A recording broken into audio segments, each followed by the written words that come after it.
Hello मेरे प्यारे दोस्तों, कैसे हैं आप सभी। आशा है मुझे आप सभी अच्छे होंगे, ठीक होंगे। आज मैं आप लोगों को बताने वाली हूँ नया चैप्टर, जिसमें कि जिस इस चैप्टर का नाम है, मैं एक बार पढ़ के आप लोगों को बता देती हूँ।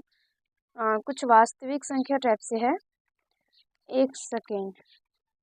हाँ, ये चैप्टर दूसरा है और इस चैप्टर का नाम है वास्तविक संख्याओं पर संक्रियाएं एवं वास्तविक संख्याओं के घातांक। ठीक है, यानी वास्तविक संख्या के बारे में ही पढ़ना है।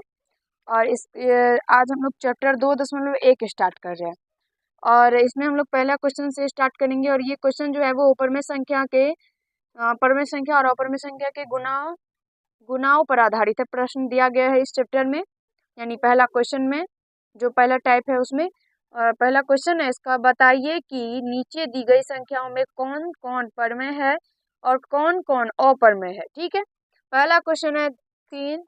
चलिए, बोर्ड पे लिखा ही हुआ है, मैं बोर्ड से ही बता देती हूँ। पहला है 2 3 + 3 + √5। ये परमेय है या अपरमेय है। किसी भी अपरमेय संख्या में एक सेकेंड सबसे पहले मैं आप लोगों को परमेय और अपरमेय बताती हूँ। ठीक है, ध्यान से समझने का प्रयास कीजिए, फिर जब क्वेश्चन करेंगे तो और बेहतर से समझ में आएगा। ठीक है, मुझे याद नहीं रहा पहले, इसलिए मैंने आप लोगों को डायरेक्ट क्वेश्चन पढ़ के बता दिया। देखिए, परमेय संख्या हम लोग कहते हैं वैसी संख्या जिसे हम p/q के रूप में लिखते हैं, जहाँ p और q पूर्णांक तथा q नॉट इक्वल टू 0, यानी p/q के रूप में जिस संख्या को लिखते हैं, p/q के रूप में जिस संख्या को लिखते हैं वो परमेय संख्या होता है, जिसमें कि p भी पूर्णांक और ये दोनों p और q दोनों पूर्णांक होना चाहिए। जिस संख्या को p/q के रूप में लिखते हैं और p और q दोनों पूर्णांक होना चाहिए और q के बराबर में कभी भी 0 नहीं होना चाहिए। p के बराबर में 0 चलेगा, लेकिन q के बराबर में 0 नहीं चल सकता। q के बराबर में कभी भी 0 नहीं हो सकता, तब ये परमेय संख्या होगा। वैसी संख्या जिसे p/q के रूप में लिख सकते हैं, p और q पूर्णांक तथा q नॉट इक्वल टू 0 होगा, तब वो परमेय संख्या होगा। याद रखिएगा परमेय संख्या का परिभाषा, जैसे कि परमेय संख्या की परिभाषा आप लोग परिभाषा के अनुसार बोल सकते हैं 1/2, 2/2, 2, 3, 4, 5, 6 जितना भी है।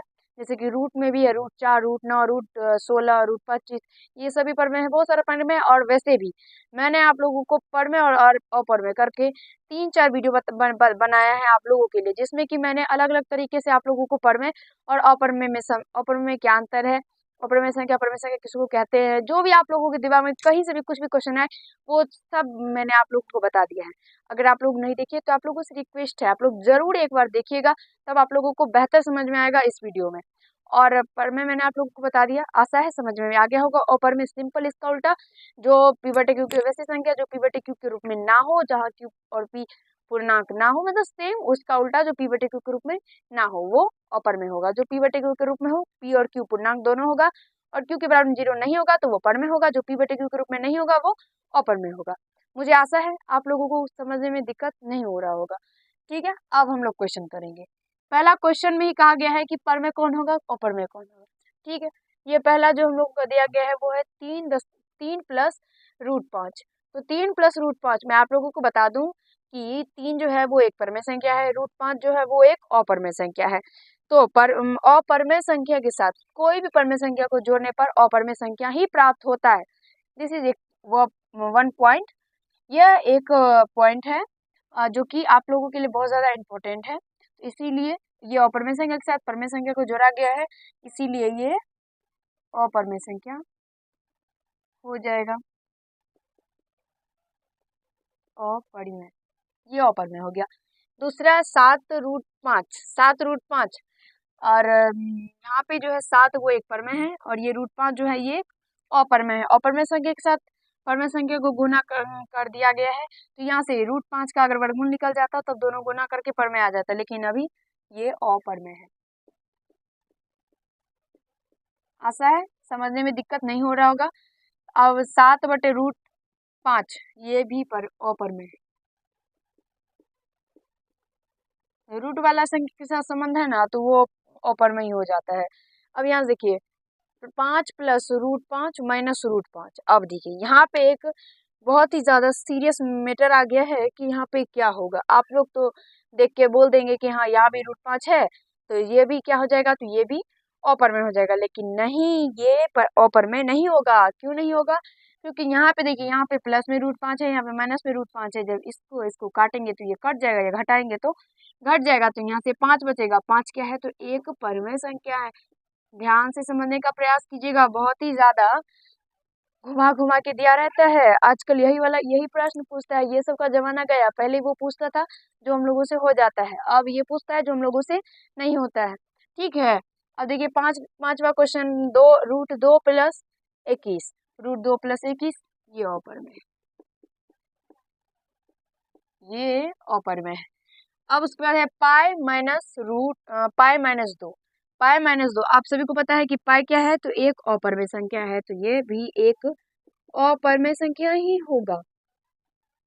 लेकिन अगर यहाँ पे पाई का मान 22/7 - 2 दिया रहता, तो फिर ये क्या होता, तो ये परमेय हो जाता, क्योंकि इसको सॉल्व करेंगे तो ये परमेय संख्या आ जाएगा। लेकिन पाई - 2 दिया गया है, तो ये अपरमेय होगा।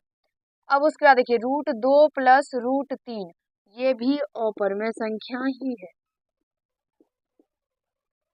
ठीक है, समझ में आ गया? मुझे आशा है समझने में दिक्कत नहीं हो रहा होगा, आप लोगों को बहुत अच्छे से समझ में आ गया होगा। ये जो कह रहा था कि कौन कौन परमेय है और कौन कौन अपरमेय, जिसको मैंने आप लोग को बता दिया। इसमें केवल एक ही परमेय है, बाकी सब अपरमेय। ठीक है, दूसरा क्वेश्चन पढ़िए। निम्नलिखित समीकरणों में किसका हल परमेय संख्याओं को निरूपित करता है? परमेय संख्या को किसका कौन सा हल जो है करने पर परमेय संख्या को निरूपित करेगा? सिर्फ और सिर्फ उसी को सॉल्व करना है। इस क्वेश्चन में ही कहा गया है कि सिर्फ और सिर्फ उसी को सॉल्व कीजिए, बाकी को छोड़ दीजिए आप। तो यहाँ से दूसरा नंबर क्वेश्चन, इसमें पहला अगर देखेंगे तो ये परमेय संख्या को कहीं से किसी भी एंगल से निरूपित नहीं करेगा। दूसरा देखिए, दूसरा है x² = 16/9। इसको सॉल्व करने पर परमेय संख्या को निरूपित करेगा, तो ठीक है, नहीं करेगा तो आगे देखेंगे। ठीक है, पर मुझे लगता है कि ये करेगा। x का मान निकालिए इधर, plus minus √16/9 plus minus x का मान, प्लस माइनस 16 का वर्गमूल 4, 9 का वर्गमूल 3, आंसर। इसका जो x बराबर है वो प्लस माइनस 4/3 निकला। ये एक परमेय संख्या का निरूपित करता है किसी भी एंगल से देखने पर, चाहे आप बाएं से देखिए, दाएं से देखिए, ऊपर से देखिए, नीचे से देखिए, ये सब एंगल से आप लोगों को परमेय संख्या निरूपित कर देगा। इसलिए ये इसका आंसर हो गया। ठीक है, क्या इसका आंसर ये नहीं कि इसमें सॉल्व करना है, ये तो मैंने बस बताया कि हाँ देख लीजिए आप लोग, ये परमेय संख्या को निरूपित कर रहा है। इसका आंसर ओनली 2 होगा कि हम लोग 2 देंगे। उसके बाद आगे इसका देखिए, 3 को भी छोड़ दीजिए, ये भी नहीं होगा। 4 को भी छोड़िए, 5 को भी छोड़िए, फिर 6 को लीजिए। 6 जो है वो क्या है, x² = 25/49। सेम कंडीशन है, इधर आएगा प्लस माइनस √25/49 होगा। 25 का वर्गमूल 5, 49 का वर्गमूल 7, प्लस माइनस 7, 5/7 निकल गया। ये भी एक परमेय संख्या को निरूपित करता है, इसलिए इसका आंसर 6 होगा और 2 होगा। केवल 6 और 2 इसमें आंसर है, बाकी इसका आंसर नहीं होगा, क्योंकि और इसका कोई जो है वो निरूपित करेगा ही नहीं। इसका 2 और 6 के अलावा और कोई नहीं होगा। तीसरा क्वेश्चन पढ़िए आप लोग। तीसरा में है किसका हल अपरमेय संख्या को निरूपित कर रहा है? अपरमेय संख्या में पहला सॉल्व कीजिए, x² = 5, जिसको मैंने 2 नंबर क्वेश्चन में छोड़ दिया था, और आप लोग भी इसको सॉल्व करेंगे तो ये आएगा इधर प्लस माइनस √5, √5 का वर्गमूल नहीं निकलेगा। ये अपरमेय संख्या को निरूपित कर रहा है। उसके बाद 2 परमेय है, फिर ये भी परमेय है, ये भी परमेय है। देखिए 5 नंबर, अब x² = कहाँ गया, 19/29। यहाँ से देखिए x का मान निकालेंगे तो यहाँ पे प्लस माइनस √19/29 आएगा। इसका वर्गमूल नहीं निकलेगा, तो ये भी अपरमेय संख्या को निरूपित कर रहा है।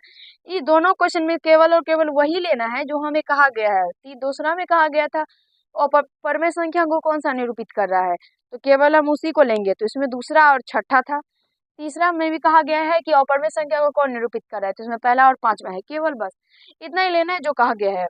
4 नंबर क्वेश्चन, 5 नंबर क्वेश्चन और इससे आगे क्वेश्चन मैं आप लोगों को अगले वीडियो में बताऊंगी। ठीक है, इस वीडियो में हम लोग बस इतना ही करेंगे। मुझे आशा है आप सभी को परमेय संख्या, अपरमेय संख्या, कौन परमेय है कौन अपरमेय है और कौन निरूपित कर रहा है, मतलब 3 नंबर क्वेश्चन तक आप लोगों को कहीं से कोई भी प्रकार का दिक्कत नहीं हुआ होगा। आप लोग इसको रिवाइज कीजिएगा, अच्छे तरीके से समझने सीखने का प्रयास कीजिएगा, ठीक है। और इस टाइप से किसी भी बुक में आप लोग क्वेश्चन देखिएगा तो उसे ज़रूर सॉल्व कर लीजिएगा। ये मैं हर वीडियो में बोलती हूँ कि जो मैं आप लोगों को बताऊँ उस क्वेश्चन को आप लोग ढूंढ के ज़रूर कहीं ना कहीं से 1-2 बार सॉल्व कर लीजिएगा, या तो मैं जो बताती हूँ उसी को रिवाइज कीजिएगा, क्योंकि आप लोग अगर नहीं करेंगे तो भूल जाएंगे और ये ज़िंदगी में आगे बहुत काम आएगा, क्योंकि ये अपर में कहीं पीछा नहीं छोड़ता। हम लोग जब नीचे क्लास में रहते हैं तभी से पर में पढ़ते हैं, लेकिन फिर भी अपर में पर में ही दिक्कत होता है। इसलिए आप सभी से अनुरोध है कि आप लोग ज़रूर इसको रिवाइज कीजिएगा, सीखने समझने का प्रयास कीजिएगा।